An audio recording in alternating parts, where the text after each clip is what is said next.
Čaute, ja som Sajo a vítajte u prvého dielu Minecraft mody. Dnes tu máme mod Heads mod. Tento mod nám upravuje Minecraft tak, aby sme mohli na hlave nosiť bloky. V normálnom Minecrafte môžeme nosiť pumpkin na hlave, ale teraz môžeme aj ostatné bloky. Môžeme si ukázať napríklad cobblestone. Keď si ho chceme dať na hlavu, tak toto nejde, musíme ho mať takto vybrať na lište a stlačiť H. A máme ho na hlave. Musíme si ukázať aj ďalšie bloky, napríklad sklo, vlnu a lat. Teraz dáme si takto dole, stlačíme H a máme sklo.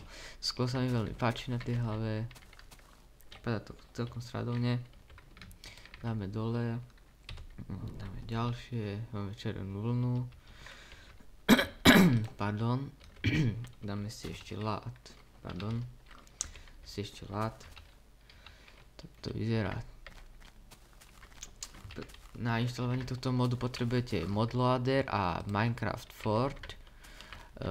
Nájdete všetko v popise videa.